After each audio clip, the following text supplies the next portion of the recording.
Papa mummy के लिए best gift कारवा मिनी।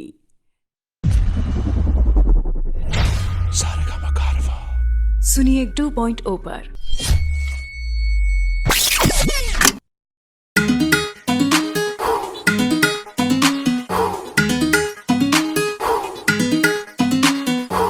ताजा ताजा आइल तूर के हाथे अंगूर न लागी लंगूर के लार बेकार टप के तोहार देखो तारा तो कहा घूर घूर के बानी चश्मा लगोले।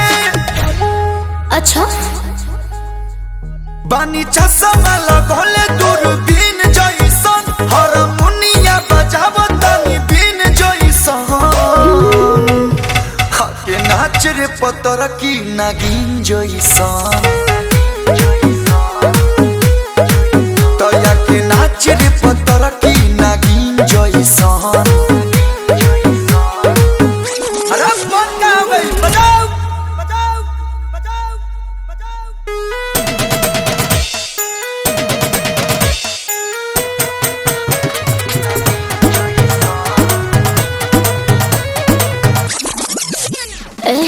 सजिला जब हम ऊपर नीचे सारा जमाना चले पीछे पीछे कहिला फिर से दूर शरीर से लगे लगा है बाहें घींचे घींचे।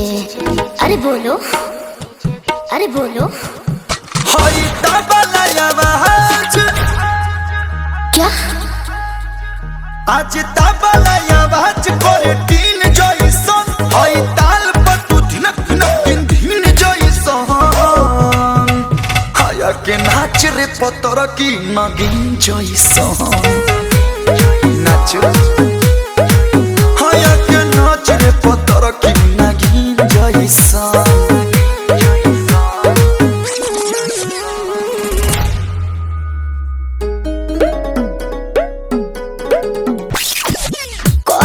कलू जवन कहतानी कोरा में लेके आंसू काटो जानी आजा तू खुल के मजाला फूल के पूरा बदन भइल पानी पानी। तनी डूब के निकला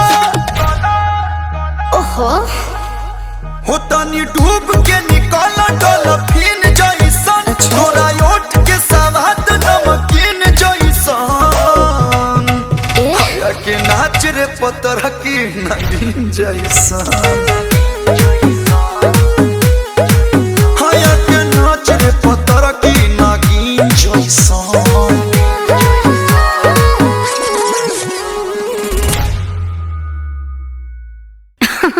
अरे पूरा इंडिया हिली बाबू, खाली तू देखत जा।